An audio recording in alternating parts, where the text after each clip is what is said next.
Hello, everybody. Welcome back. This is the Gaming Enforcement Agency, episode 114, if I'm not mistaken, and your eyes aren't mistaken. Second slotting it this evening. Unky Dunky, welcome back, sir.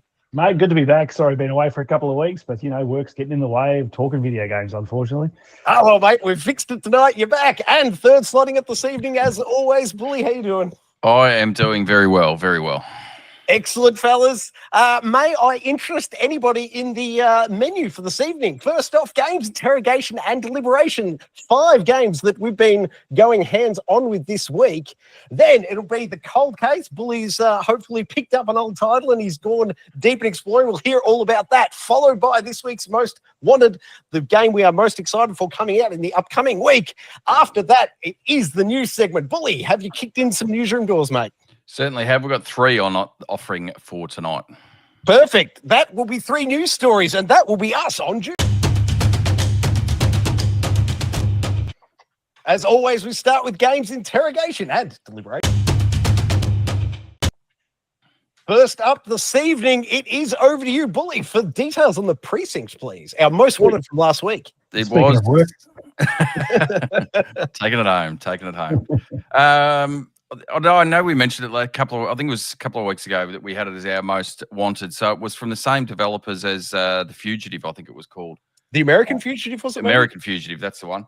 As I said at the time, I enjoyed The American Fugitive. The Precinct obviously is on the other end of the table there. So you play as a rookie police officer thrown into a fictional town that your father used to be a police officer there as well. So there's a bit of intrigue, bit of story in the background as to what's going on, but it's basically a crime-ridden town. I have to say, I really enjoyed probably the first couple of hours of it. The gameplay itself is, it's back to that G.E.A. style over the head, but with a bit better camera angle, and you can adjust the camera a little bit as well. But for the most part, yeah, you can see on screen there, you're sort of playing that over the top view.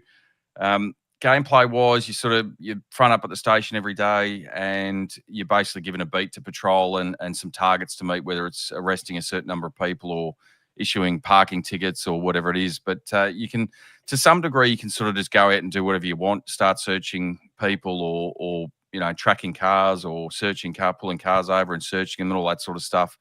The downside with it is, after I said that couple of hours, I think I'm probably up to about 7 or 8 hours now.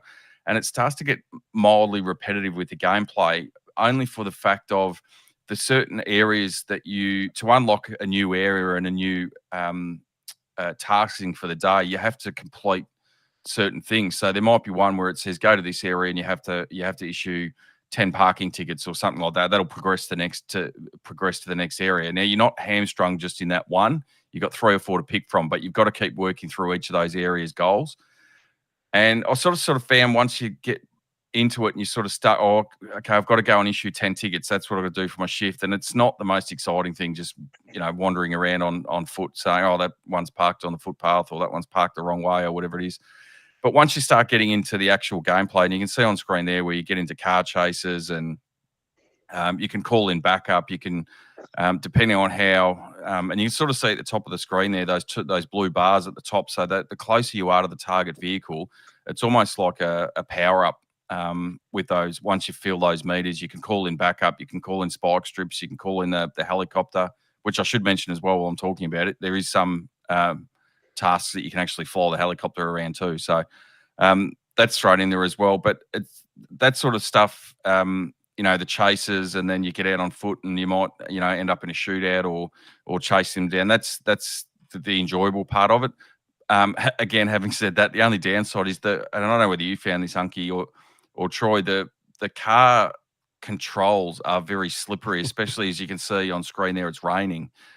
When it's raining, the back end starts to slide out all over the place, and it is actually quite difficult to maintain a good distance to the car that you're chasing. So, I mean, overall, it's I wouldn't call it a budget title, but certainly a cheaper title. I think it's about 50 Australian, so that'll be 20 to 30 US dollars or thereabouts.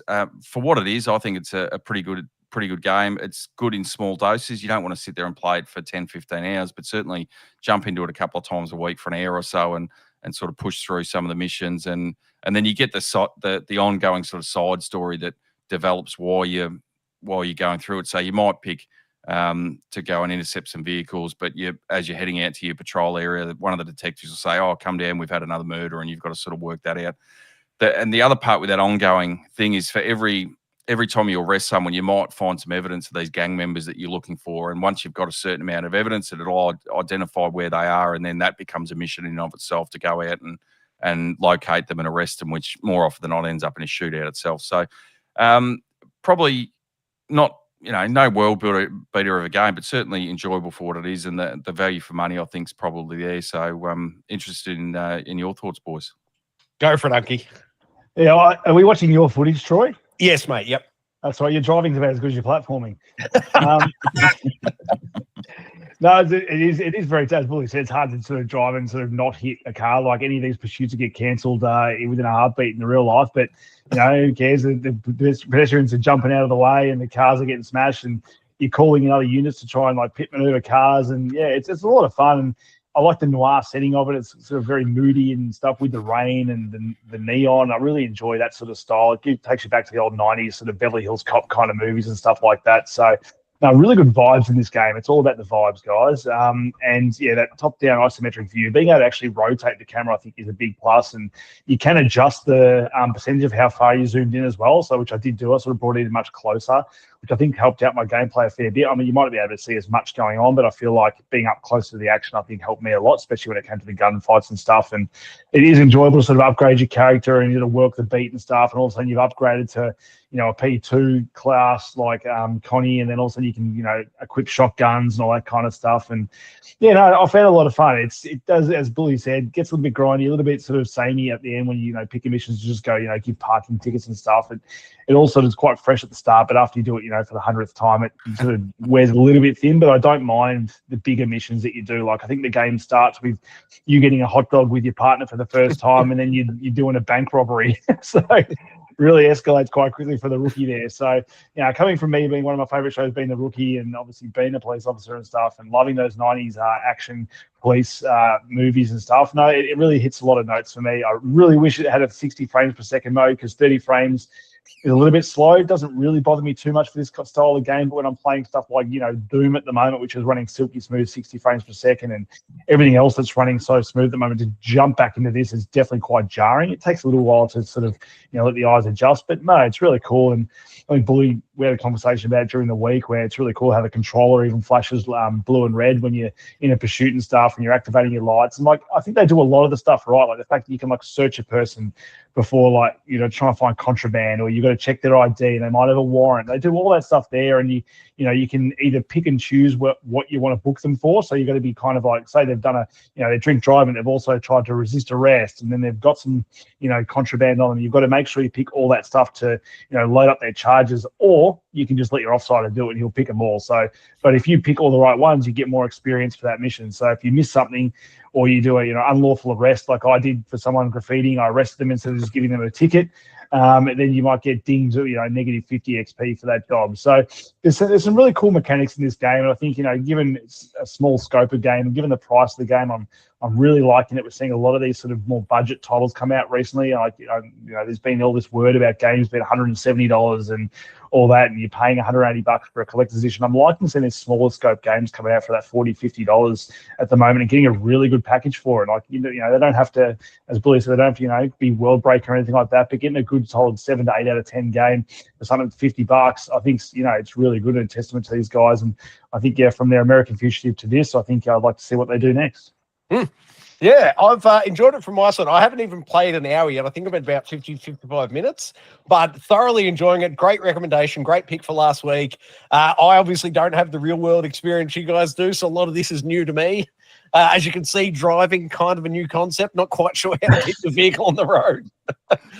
But insofar as just, experiencing a profession that I've obviously got no experience with, that's been fascinating in and of itself. I enjoy the little gameplay mechanics. I'm curious, I don't know how far you blokes are into it, but can anyone tell me, is it LA Noire style? Do you work your way up the divisions within the police force and attack different crimes once you get to different levels? Is that sort of how it's structured, do you know?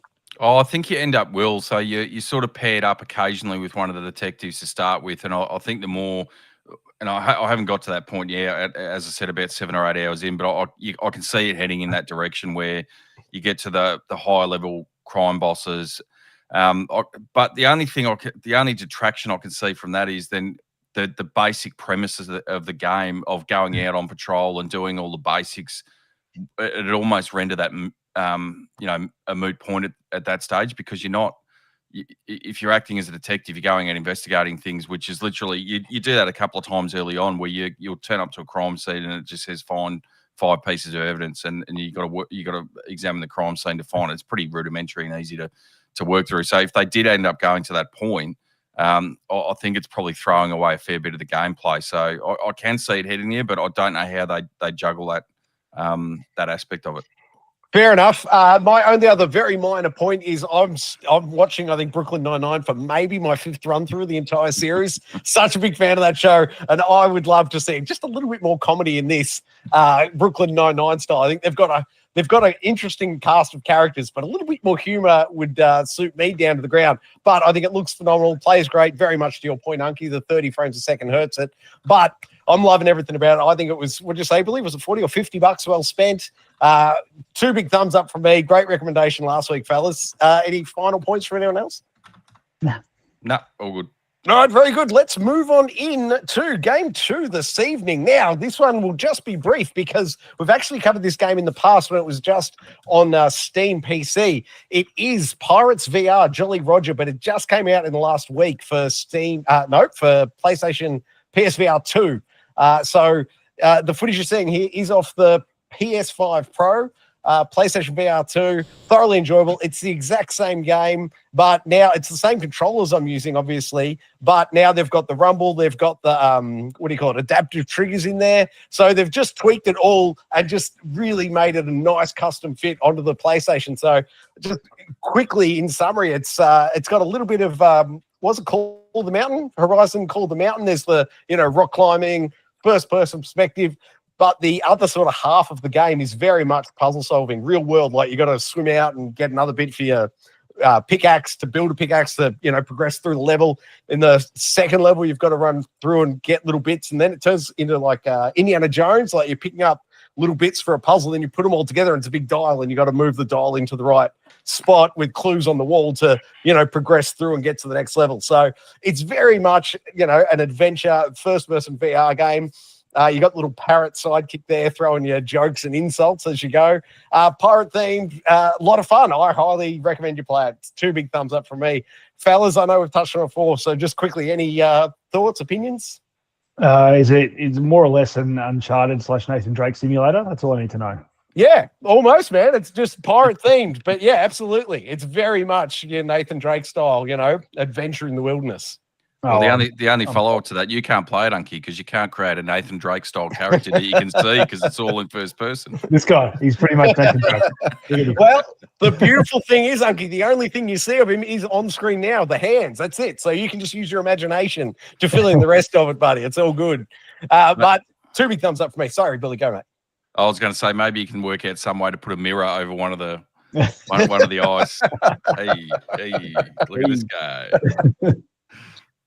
I love it. But yeah, 2 massive thumbs up. It's the best looking version of the game, as I said, because you can use the PSVR 2 headset on the PC, but it doesn't run as well as it does on the PlayStation 5. So best implementation of a fantastic game. 2 big thumbs up for me. Unky or Bully? No, it's Bully that has the motion sickness. Check this out. Bully, any thoughts here? How would you go on the old flying fox steering?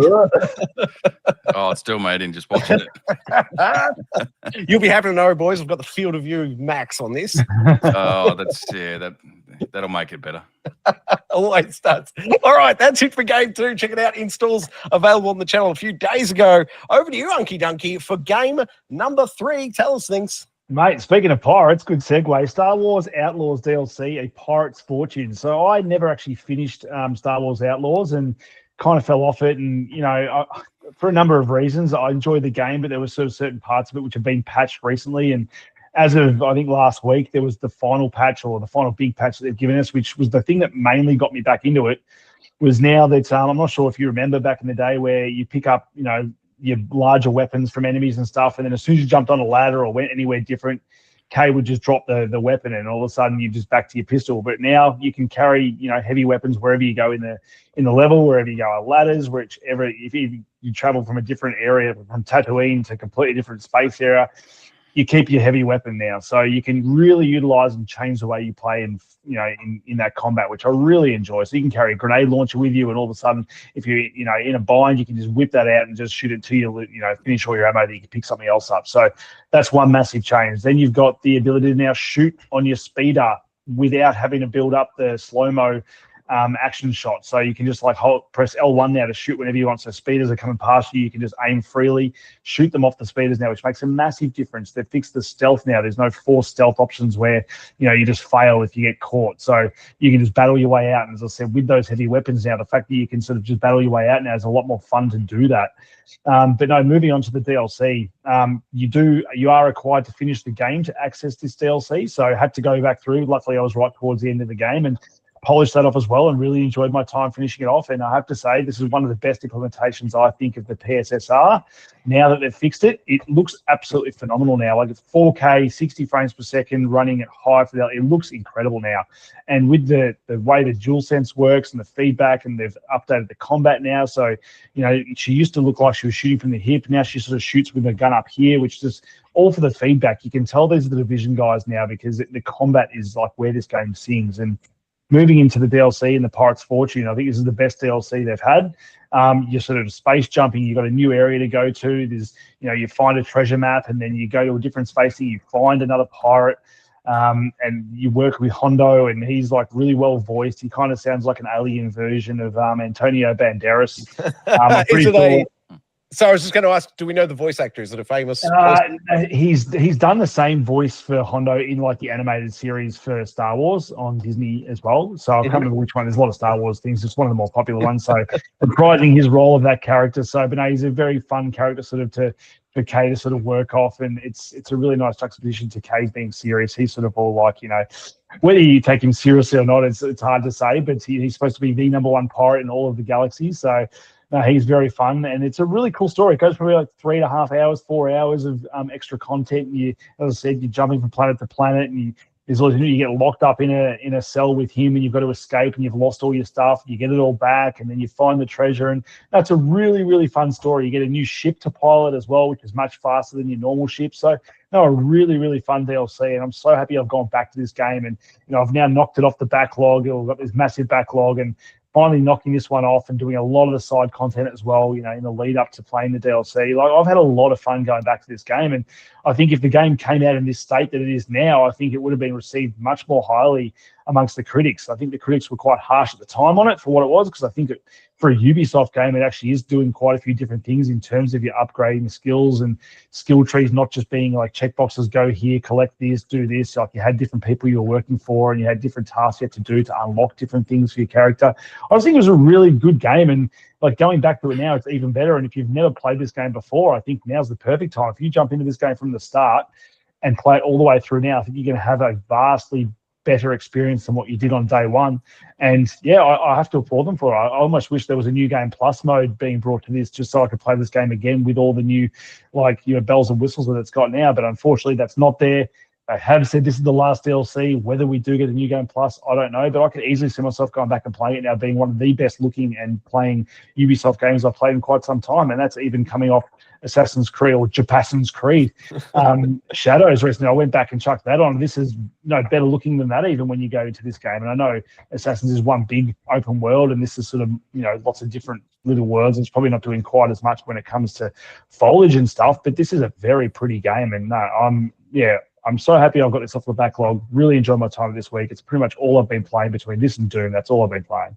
Are you close to the platinum at all, Lunky? Have you looked at that? Oh, I consider it. I've got quite a few of the trophies. I'd be a few that I'd have to still knock off, and I've been tempted to go, but I know there's a few there that I'm not sure if I want to spend the time knowing there's a few new games about to come out. We've got the Switch 2 around the corner as well, so not sure I'm going to have the time, but I am at that point now where I am just at end game stuff where I can literally just go and do the check boxes and stuff. So if I get in that mode of stuff and I look up some guides, maybe, Troy, just maybe. I like it. Bully, any thoughts from you, mate? Have you gone hands-on again recently?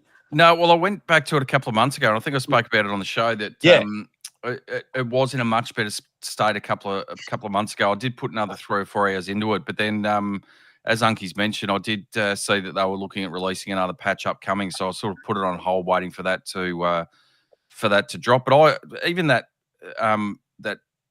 playing it through not on the final patch version, it was still like you said, Unky, it's still markedly improved on what it was released at. So having a few more tweaks and stuff like that, I'm keen to jump back into it now that that's sort of done. And I was just having a quick look on the PS Store with their one of their sales at the moment. So you can get the base edition of it is 50% off. You can also get the DLC, the season pass, which includes all the previous DLC and the new one that you're talking about, Unky, is 40% off. And if you, not that I'm trying to spruik the PS Store here, but just for if you want to get the Ultimate Edition, which has got the game plus the season pass and a couple of other little bits and pieces, that's also 50% off. So if you were sort of hanging out waiting for it to get to its final place before you jumped into it, it's probably not a bad time, given that it's running as best as it's ever going to, and it's heavily discounted at the moment.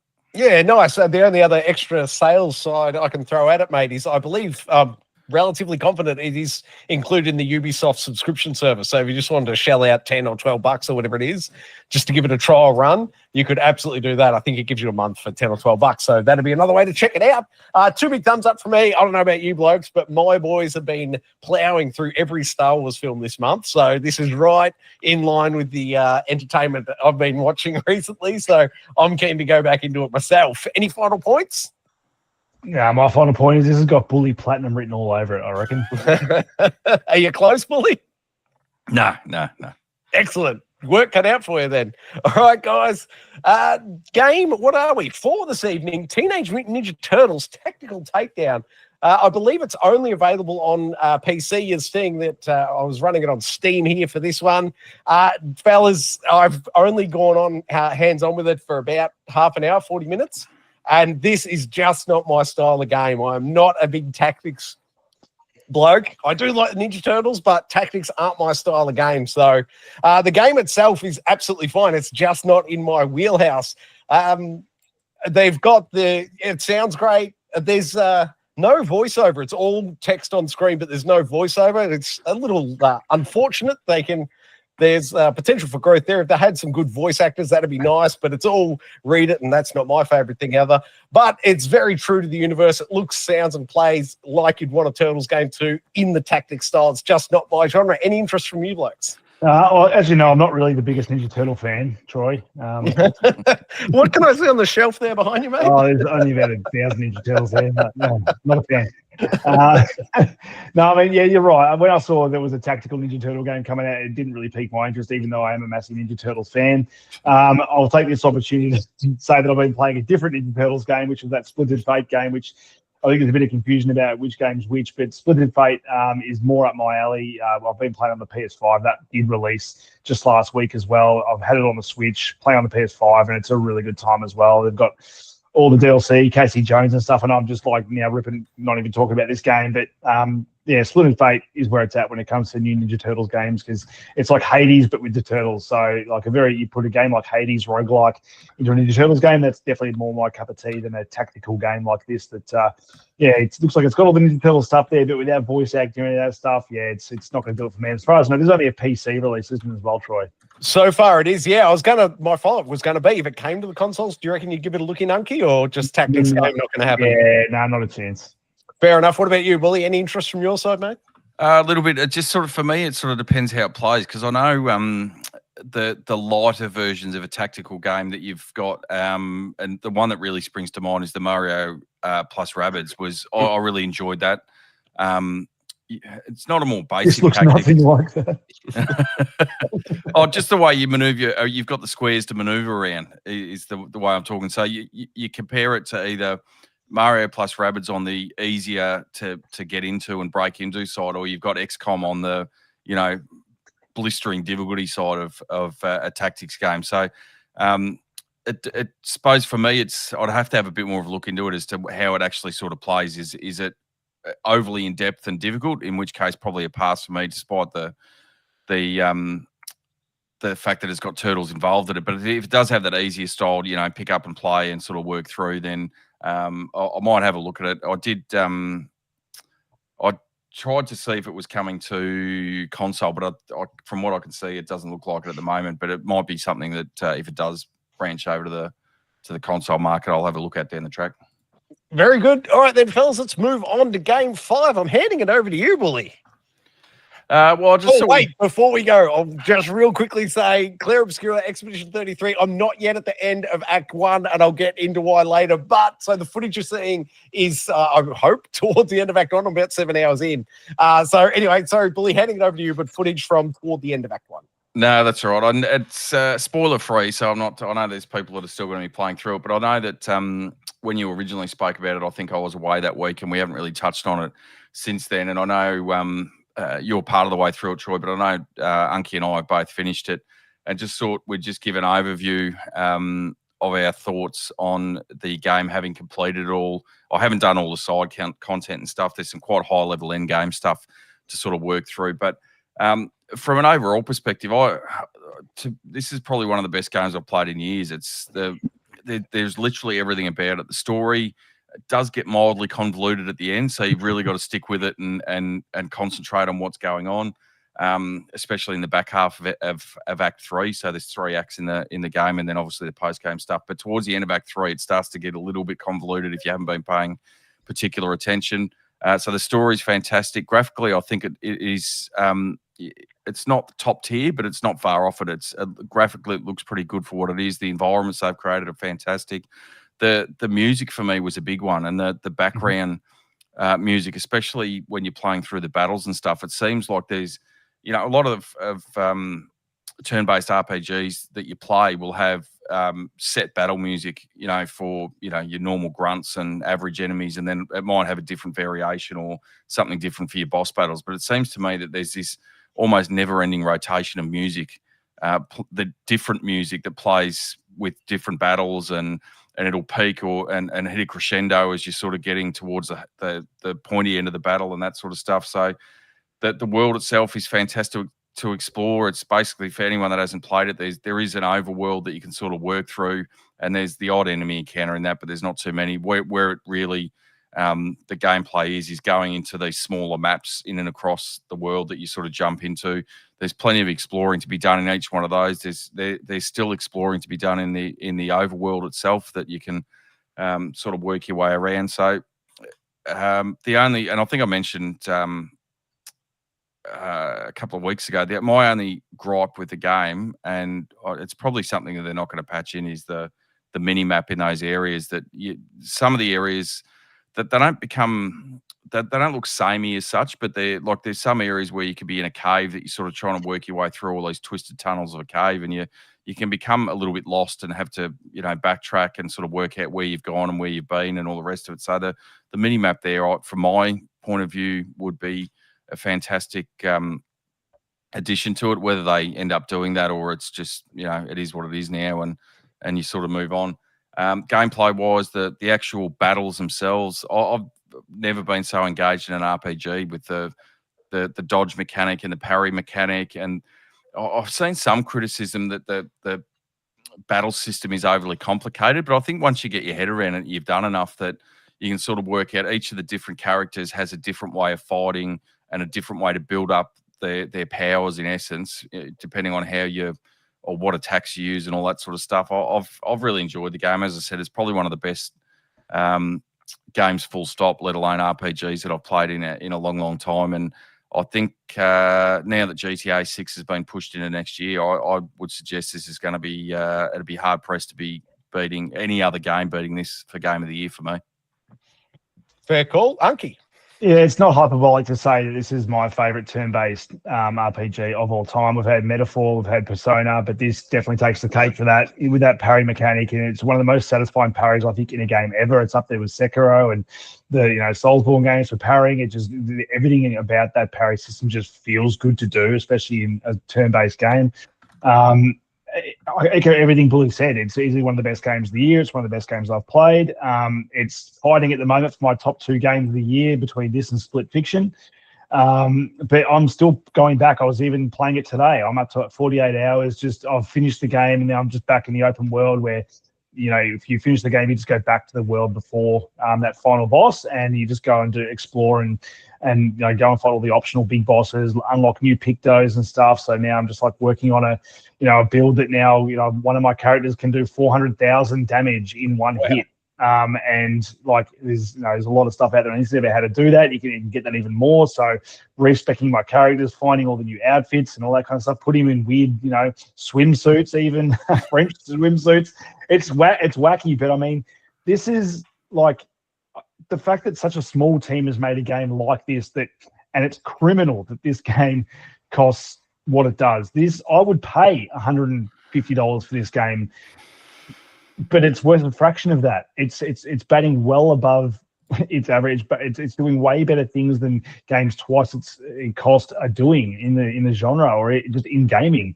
I just think these guys need to get all the plaudits. They need to get all the Game of the Years at the moment. For me, Bully said this is hard pressed to be beaten by Game of the Year for anything else. The only thing for me, looking at the previews and knowing my style of gaming, knowing how much I liked the first one, Death Stranding 2 is about the only thing I can see dethroning this possibly in terms of story, gameplay, and all that kind of stuff as well.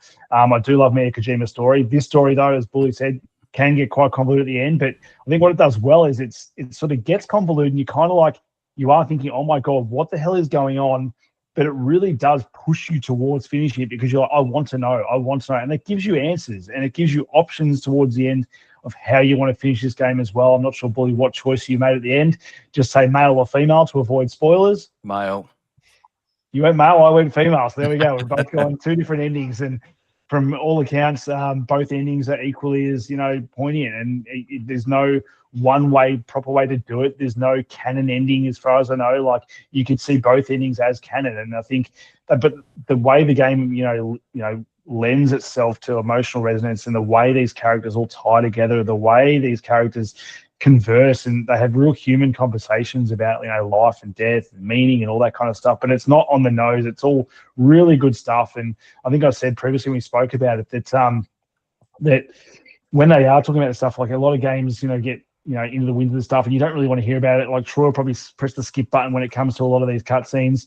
But for this, I don't feel like I need to do that. I think part of this game is its storytelling and how it's told, and I think that's one of its best bits. And then the gameplay just lends itself perfectly to that. I think I never thought I'd be this engrossed in a turn-based game, but as Bully and I've said, and Troy, you'll probably echo as well, this is some of the best turn-based combat, being the active system that's come around. And I think Final Fantasy needs to start looking at this as being like a potential model to go back to. I know they've got their active combat now, but this is how you do turn-based combat, and this is easily one of the best games this year.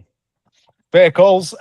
Typically, yes, Unky, I am prone to skipping cutscenes and long dialogue sections. However, in this game's defense, I haven't skipped a thing. I'm absolutely loving it. I'm soaking it all up, enjoying every bit of it. So typically, yes, but no, this game is an exception to that rule. I'm absolutely loving my time with it. That being said, turn-based combat isn't my favorite, and it is by far the best turn-based combat game I've ever played. But the fact that it is turn-based just keeps shoving me off it. If I'm going through an area and I'm fighting, just a random mob for the third or fourth time in a row, that's when I'll bounce off to another game for the evening, and it's not until the following day that I come on back and give it another crack. So that's why I've been going a bit slowly. But I'm loving it. As I said, I haven't even finished Act 1 yet, so no comment. But, yeah, I can see the arguments definitely for Game of the Year. My question with regards to, you said there's 2 optional endings. Are there trophies attached with both? If you wanted to get the platinum, would you have to experience both? I haven't had a look, to be honest, but it'd be easy enough to go back because, as Unky said, once you finish the game, it puts you back right before the final boss anyway. So you could fight him once, choose one ending, fight him again, and then just do the other ending. It'd be pretty straightforward, I would have thought. Fair enough. And are either you blokes in the market for the platinum on this one, do you think? It's going to be grindy from what I've seen. So I think we're both about the same, about 30, 35 hours to complete the game itself. And from what I've read, it'd probably double that for the platinum. Wow. Okay, then. Without GTA 6 on the docket, though, are we looking at a lighter end of the year? Is it conceivable we'll come back to it? Not sure. Well, Summer Game Fest next week, and we'll be able to see what the end of the year looks like, I think. So once we sort of let that happens, and I'm sure we're going to get stuff announced that is coming out at the end of the year. But I mean, we've got Metal Gear's coming. Mm-hmm. Death Stranding's coming, Ghost of G.E.A. is coming. There's a few things here and there, but Borderlands as well. Borderlands, yeah, that's right. We're going to have Metroid for Switch 2 as well. So there's a whole bunch of stuff coming, but yeah, sort of once I think June's finished, we'll know what the end of the year looks like. And I mean, this month's been pretty good backlog-wise. We're going to get back to some old stuff, but I think come June, I think it's going to be all steam ahead with new games to play, unfortunately. Fair enough. Speaking of getting back into the old stuff, Bully, do you want to crack open a cold case? Oh, I did during the week. Go, mate, go. I was too fresh on that cold case for you. The jump back into Resident Evil 5. I don't know whether you guys either played this when it was originally released. I assume you did, but whether you've gone back to it on the PS4 version, which is what I did during the week, and jump back into it. I know it has its critics that it's not.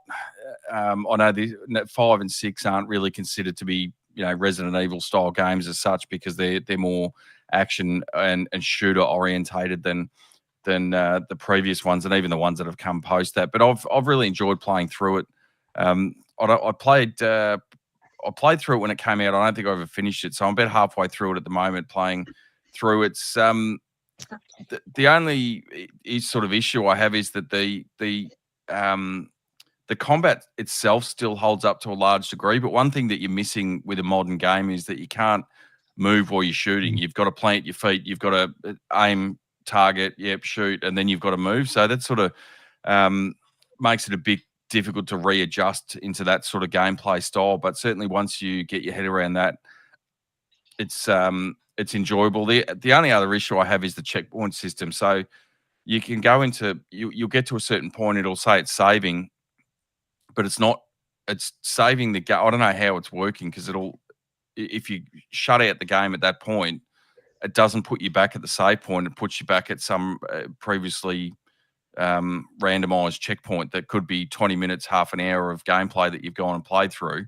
You think you've saved it, but then you've got to go back and redo that whole section again. So that's mildly frustrating from my point of view. But otherwise, I think it holds up pretty well. And I suppose with the reason that I went back and played it is we've seen, obviously 2, 3, and 4 have been redone to such a high standard and such a high quality standard. And I know, listening to some other people talk about 5 and 6, that they sort of say, well, they're more recent. They don't need a remake, or at best they just need a coat of varnish and a bit of polish, and it'll be all good. But I think these games are ripe for the remake, the 5 and 6 versions. You tidy them up and give them that overhaul that you gave 2, 3, and 4 in terms of a graphical sense. And if you modernise the combat, I think these games really, they're just an extension of 4, which became a little bit more combat heavy than the previous ones. It's just a natural extension on that. And I'd really love I don't know where they're going with the remakes that they're doing, whether they're going back to some of the Code Veronica or Origins or whatever it is, or whether they're just going to keep going with 5 and 6. But I'm certainly hopeful that they go to 5 and 6 before they revisit the prequel style ones. I don't know if you guys have gone hands-on with this one of recent times. Yeah, I did it. I did it towards the end of last year, just jump back and finish the game again. So, no, I really enjoyed Resi 5. And as you said, about the only thing to gripe with it is not being able to move and shoot. But, I mean, I remember, it wasn't too big an issue, because I sort of know what to expect with this game that I know I can't. I'd sort of, because I've finished the game, I don't know how many times I've finished this game, probably 4 or 5 times now. So it's not the biggest deal to me, because it's always been Resident Evil 5 to me. But I can really see this game getting the remake treatment where you can move and shoot, and it'll change it up just that extra amount to give it a bit more action vibes. But I mean, yeah, I love Resi 5, and there was a lot of naysayers at the time that it was going to action, but I reckon this is almost peaked for me where it comes to the action horror stuff. They still do the horror stuff, but I think they've nailed the action. 6 kind of went a little bit too far with the multiple different characters and way too much action. It really steered away from the horror for the most part. I think you played as Leon Kennedy was the most horror it got with the old school zombie style, which is my favorite campaign in that game. But I think 5 is right for a remake. I'm not sure, it might be a bit sensitive for some people. They called it the racist Resident Evil for certain reasons, but it's just a video game. Like, you're in a certain area of the world, and that's just what the zombies look like in this. So, I'm down for this game getting a remake. And yeah, as Bully said, it's a really good Resident Evil, and I'm very much like to see this remade, and I think come June 6th when it's Summer Game Fest, I don't know if we'll see a remake announced for this, but I'm really hoping we see Resident Evil 9 announced. I'm hoping we're going back to third person, which I think we will, and I think we're going to get a blend of the horror and action back as well. I hope they do a first or third person for 9 so we can get the VR adaptation. I love me some Resident Evil in VR. It's my favorite. I bounced off 5 a couple of hours in. It didn't do it for me, and it actually put me off so much. I've never even touched Resident Evil 6. I bounced off on 5, but came back on 7, which was great, obviously. So not a whole lot of points from me. Great work. Bully there with the cold case. What would be this week's most... Well, we were discussing it before the show, Troy, but Elden Ring Night Rain, it comes out tomorrow.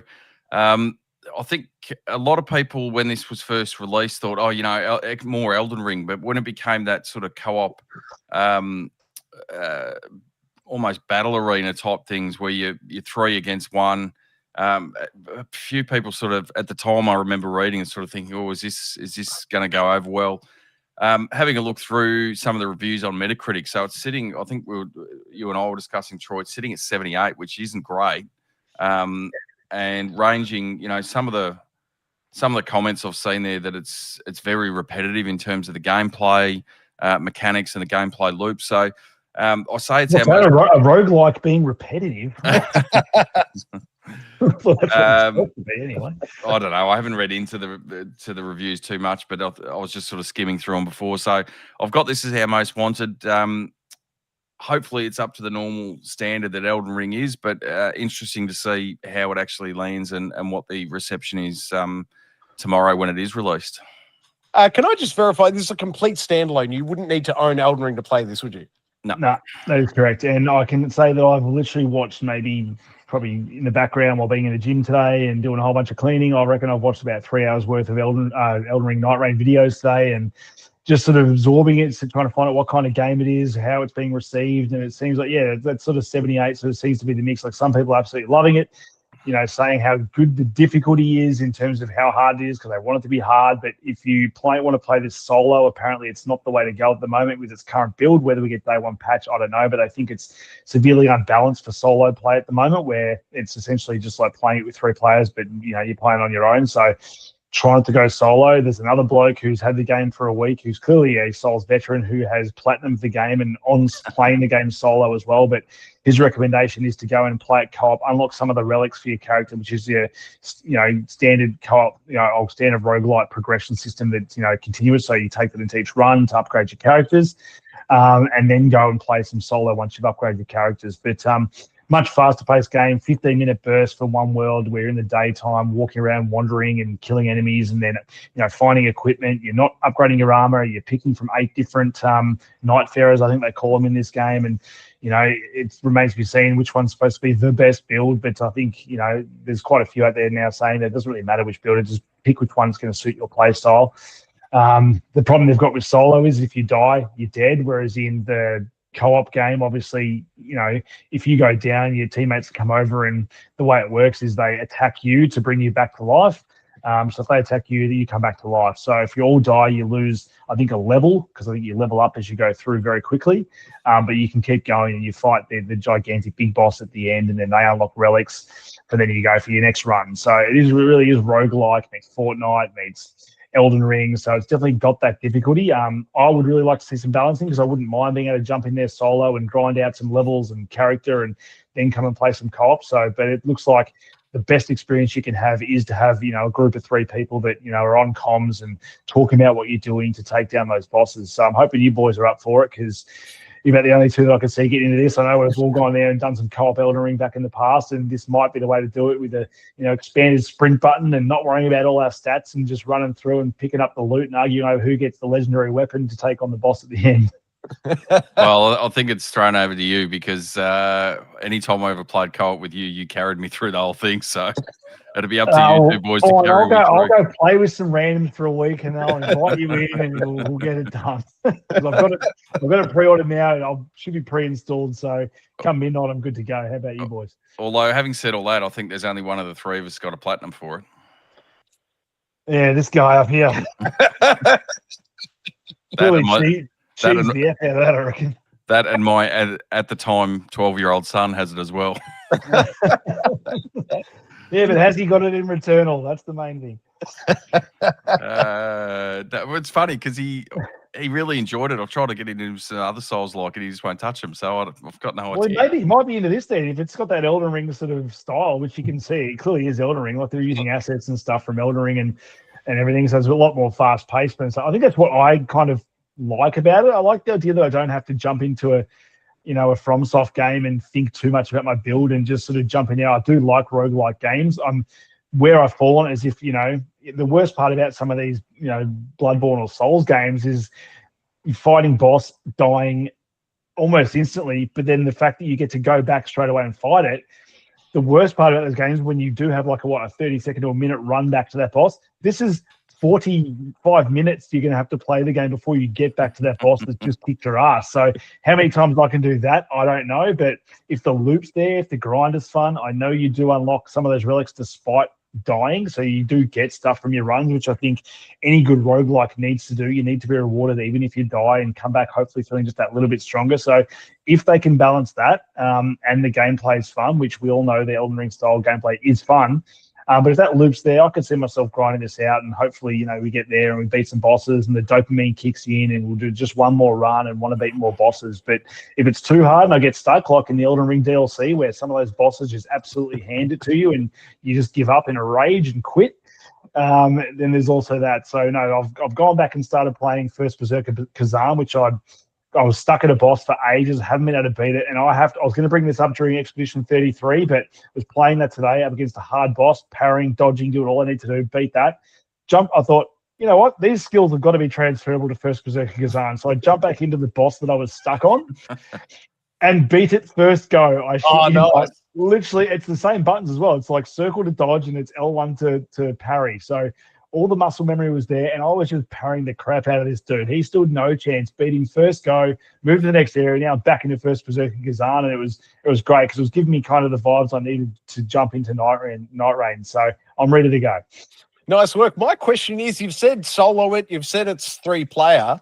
Can you solo it with AI companions for the other 2 slots, or is solo 100% solo? No, it's solo, 100% solo. And apparently there's no duos really either. And they've gone out and said they haven't really sort of mixed it for duos. So if you're playing in a group of 3 and one person drops out, you're essentially screwed because the game is scaled for 3 of you and those enemies won't scale back for 2 of you. So I think whether we get it day one as a day one patch, because obviously all these people are playing it pre-release. So there's a very good chance it comes out after seeing all the feedback that they've already got this patch ready to go. I think I was reading the Reddit earlier and someone said they've got the game pre-installed and it just did an 8 gig update. So that could have something to do with it, whether we see patch notes, after tomorrow about what day one looks like. I don't know, but I'll definitely be playing this game tomorrow morning. So I'll be able to report back. Have you guys getting it tomorrow? Are you waiting? What are you guys doing with it? I am waiting for my next paycheck.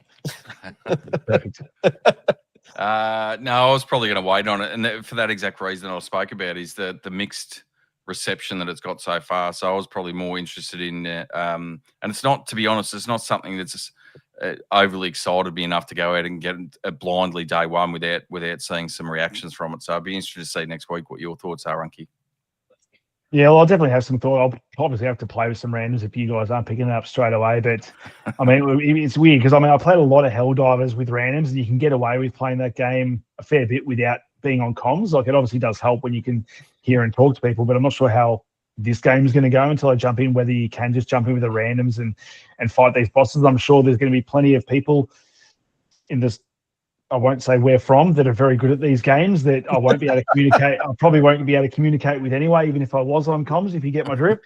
That will probably melt these bosses in like a couple of hits or whatever. But it being a slightly different game that you are sort of beholden to all that RNG stuff. And I have been absolutely, destroyed this year already with blueprints with RNG. And I don't know if I'm ready to have my heart broken with bad RNG in the game so soon after that. So hopefully I'll get a bit lucky with this because a lot of people have reported that you can actually make or break a run on this and what RNG you get. So thing is, I know FromSoft, they've never done anything like this. We said the score was at 78, but it is something different for them. They've got that Switch 2 exclusive game coming out. The name of that game escapes me at the moment, but that's a sort of... Dead or Dusk something.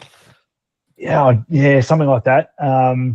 But so they are sort of trying different things. And I don't mind them trying different things. And if they can only charge us, what's this, $59.95 for the standard edition? Again, we spoke about it earlier in the show. These smaller, bite-sized, value for games. If you're only spending $50-$60 on a game and you're getting 40-50 hours out of it, I think that's a really good way to go. Not only for us, but for the industry as well. If games are going to cost us less and we're getting such a lot of content out of it, so I'm all for it and trying different stuff. And as I said, they'll listen to the feedback and they'll update it as they see fit while they work on their other games. And hopefully by the time they get to that Switch 2 game or they get to Elden Ring 2 or whatever they might be doing, they've listened to all that feedback and it all comes to a better game. So no, I'm happy for them to try something different. Did you have that name there, Billy? Dusk Bloods. Dusk Bloods, of course. And I wonder just out of interest as well, the Metacritic score, how much of that is exactly what you're talking about, Unky, that it's something different from them, and we all know that the FromSoft fans are hardcore fans. You have to be to play that sort of game to the completion of most of them, and even to the platinum with them, that you have to be really hardcore into that. I don't know how much of that is. It's not a traditional FromSoft game, and we're going to punish you on the score because of that, irrespective of the fact that it actually might be a decent I think game in and of itself. And I think to their detriment as well as to the betterment of it as well, I think with the Elden Ring part of it, calling it Elden Ring Night Rain, I think could be confusing. Troy asked at the start of the show as well, you mentioned earlier, he's like, is this part of, is it DLC or is it a standalone game? I think that's the confusion. You see the Elden Ring, you go, okay, this is clearly just DLC to Elden Ring. Or it's, people that don't know any better think, is this, their next Soul game? And then they jump in and go, oh shit, this is nothing like a Souls game. This is a roguelite, bloody Fortnite Battle Royale style game. And they just bounce straight off or get their refund. So I think there's going to be plenty of that as well. But I think for the people that know what they're getting into and want to play this style of game, I think they can really get into it. If you're hardcore and you like really hard combat, you're going to like this game. And I said they're doing something different. So I think the score reflects that. I think, you're trying something different. So it's not, your standard Soulsborne affair. So I don't mind it not getting 90s. I think 78 is actually a pretty good Metacritic score considering what this game is. Final question from me, mate. You've said it's party online, obviously. Is there friendly fire enabled, or is that a no, or is it optional?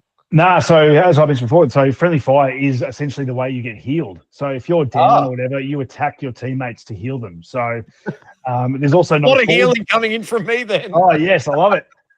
You're the healer without even knowing. And there's no grenades in this game though, Troy. No grenades, mate. And Troy, just for the platforming, there is no fall damage. No fall damage. So you are fine. You can jump off a mountain, you're not going to fall, and you're an extra sprint as well, so you can go even fast. Apparently, it just destroys your stamina. But no, I'll be looking forward to jumping into the YouTube videos, finding out what the best character is, what the best build is. I know there's a build already that people are saying is the Sekiro version of that. And I'm like, oh, mate, after all this powering and stuff in Expedition 33 and First Berserker, I'm like, maybe I go that class. Apparently, he's the class to go if you want to try and solo the game. But he's not the easiest thing to learn because he's got to do a lot of parrying and stuff like that as well. So, again, if they balance it, if it all works, if they listen to the feedback, if they update this game, I can see it being a real lot of fun, especially for that smaller price tag. Yep, sign me up. I'd love to. As I said, just paycheck is standing between me and a purchase. Bully, Unky, any final points before we kick in a newsroom door? Kick it in. All right, here we go. Whom Bully has the right to remain newsworthy this week? Well, I'll give it off-the-cuff news update just for Unky's advantage, but Essendon are only down by a goal. Switch 2, obviously, as we mentioned a couple of times during the show, is releasing in just over a week's time. And news comes that there's a couple of new features dropping into the Switch online aspect as well. So the N64 games that you've got on there, that they're adding the ability to rewind and remap controls, which is quite an interesting development, to be honest with you, because that's probably one of the most, unless you've actually got the controller, trying to convert it over to a standard Switch controller and play games, obviously the N64 controller is specifically designed for what it is. So trying to play it on a modern controller it can be somewhat difficult. So the fact that you can remap the buttons for that. They've also thrown in some other features. As I said, there's a rewind feature. There's also a CRT feature as well that you can make it look like the old school CRT. if that's sort of your thing. I know I've been back playing Blatro again, and that was one of those that defaults with the CRT type screen that I had to turn off. I couldn't deal with it anymore. Yeah. Can I ask you how many decks you've unlocked in Blatro, mate? I've unlocked all the decks. It's just the modifiers that are going through them. So I think I've completed 3 of the decks, and I'm almost at the top of the 4th deck. So Ooh, you're doing a lot better than me. Slow progression, but I jump back into it every couple of months and see how we go. The other thing I did notice with just as an update for the Switch 2 release as well. So we did see that it is backwards compatible with the games, but if you want the updated Switch version, or Switch 2 version, I should say, it's a $10 upgrade fee. Having said that, if you have the Switch Online Plus, so the ultimate version, which has the N64 and the upcoming GameCube as well, it's actually free. Update included in that as well. So good little tidbit for that if you're looking at getting into it. And obviously the Zelda games are probably being on the release date. Might be something that people are looking to see how that plays on an updated console. So I've literally been holding off finishing Tears of the Kingdom just to play it. It's the high fidelity. Or as Troy has for 3 years now, he's been holding off playing it full stop. So it was it. I didn't know that at all. So I don't know if that's been released widely in any of their release trailers or anything like that, but certainly something I was reading today that it looks like that it's going to be free if you have that top tier of the online Nintendo Switch version, that you get that for free. So interesting to see. And obviously I know you said, Unky, you're getting it day one. I'll be there day one. I did just see in the chat there that Sean Games has said that he's going for the midnight launch next Wednesday. I'm too old for midnight launches. I can't do that. I'll just wait till Thursday. I don't know whether JB is doing a midnight launch, but I finish work at 11, so I could easily swing by if I had to. I just don't know if they're doing it. If you have to, please. We'll see. Yeah, we'll see. We'll see. I'll be waiting till probably December, I reckon, to get my hands on a Switch 2, so it's a long ways off for me. We'll have to give you a rundown and entice you over to the new system, Troy. Good luck with that. I think I'll be a bit busy. All right, let's move on to news story 2. This looks somewhat familiar. Well, another one for Unky. I know we're sort of probably replaying some of the footage, but there is some news that a new TMNT called Empire City is going to be released on Steam VR and MetaQuest at some point next year. Strangely, though, it's 4-player online multiplayer. So I don't know how that translates to the VR setting, but I'd certainly... Shotgun Leonardo, guys. Just So I don't know how... I've never played... I don't know how you'd play a Turtles game in VR. I know that the multiplayer can work. I know, Troy, I can't remember the name of it, but there was a shooter that we played together a while ago.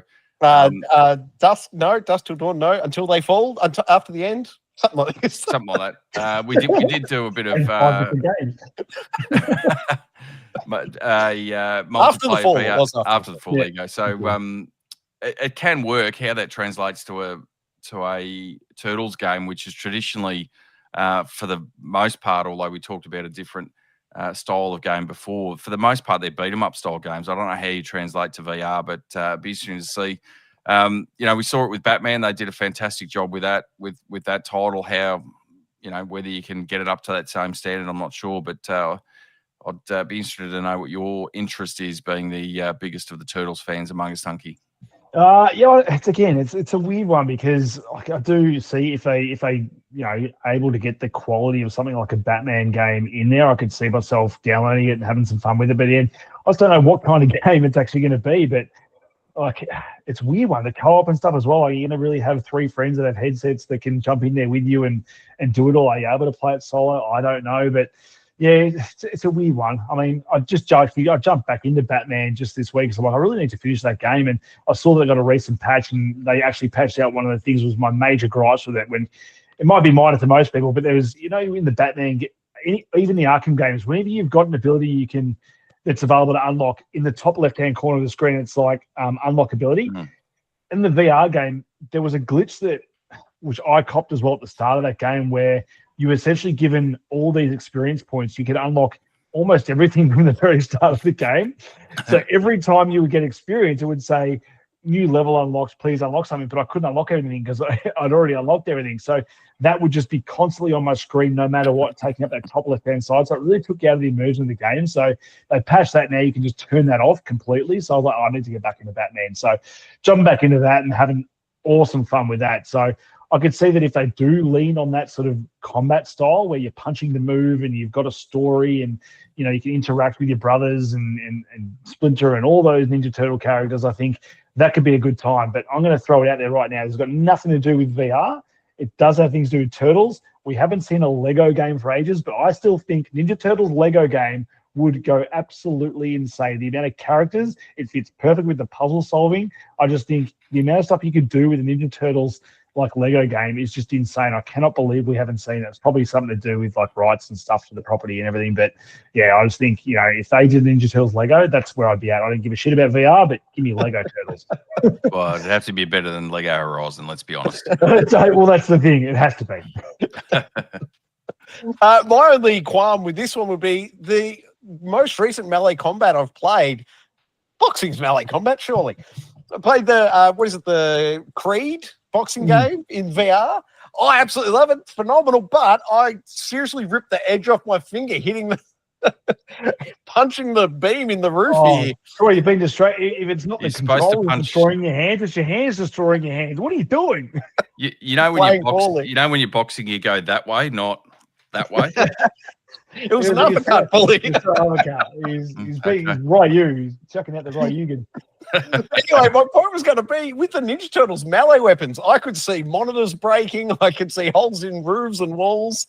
This game is rife in a VR experience for damage, I reckon. I could see vomit everywhere if you start doing flips and somersaults and, oh, God, no.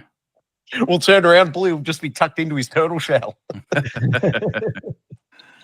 I'd be very interested. I'm always up for new VR experiences, and I love the Turtles, so color me interested. I like it. News Story 3, please, Bully.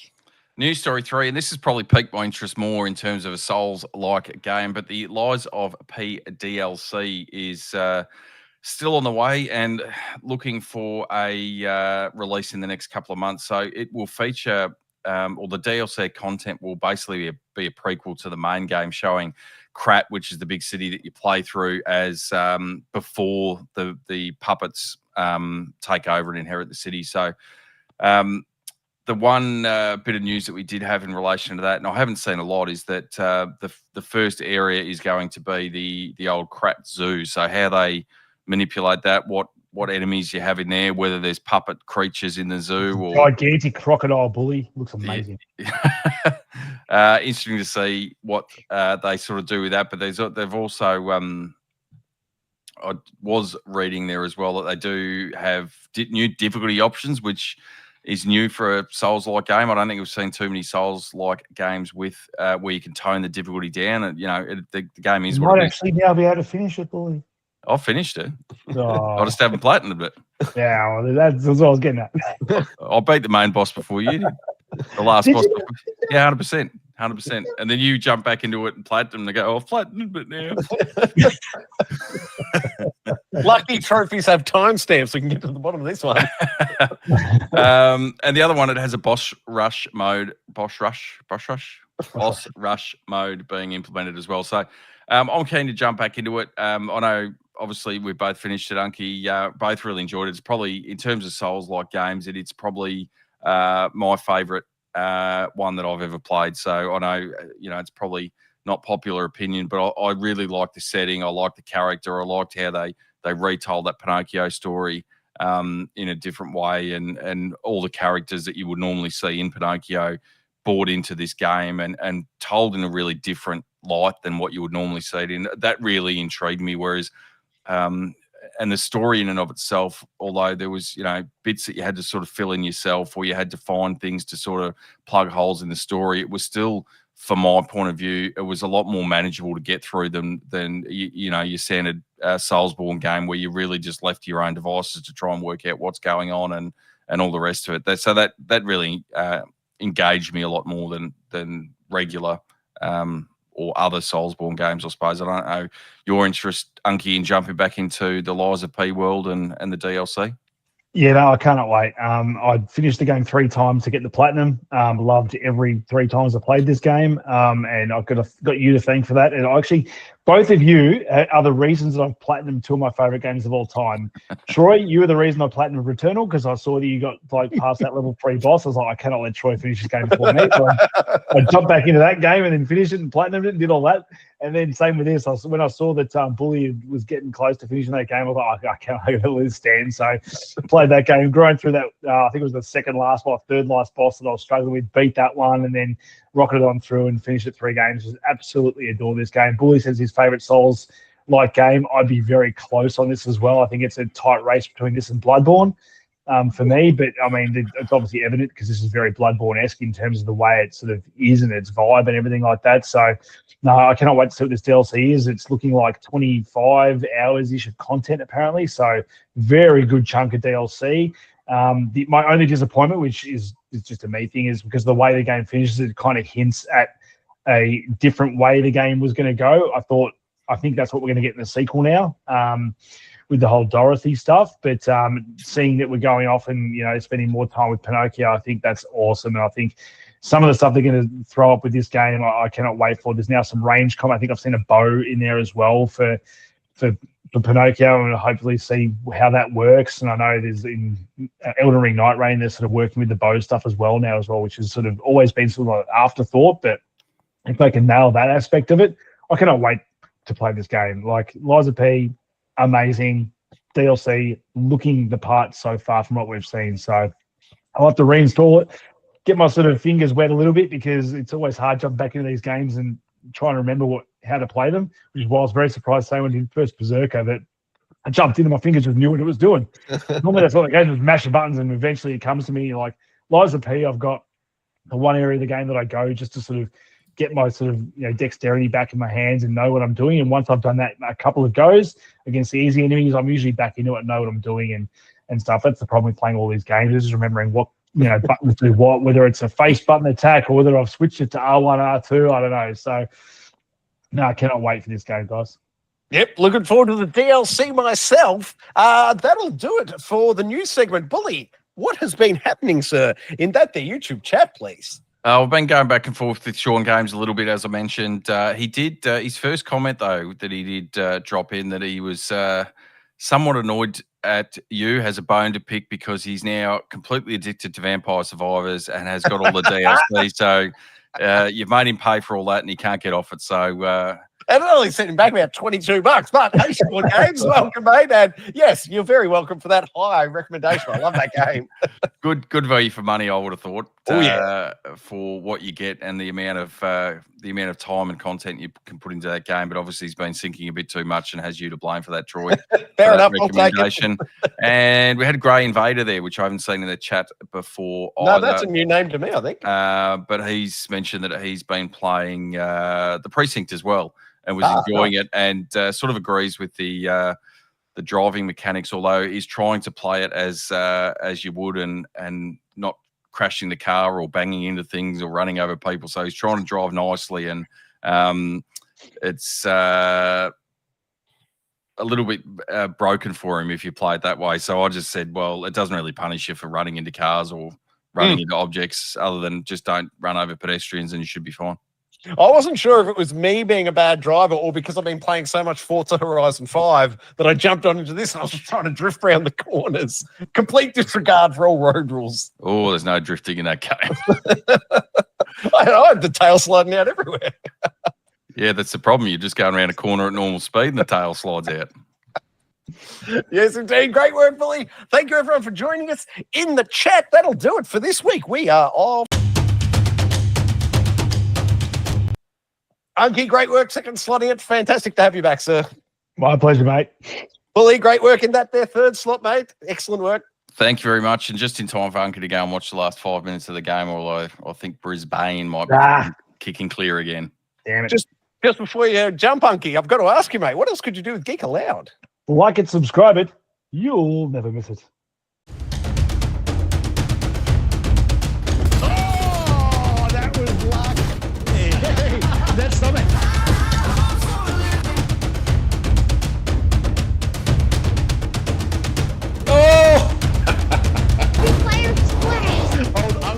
dokie. Okie dokie.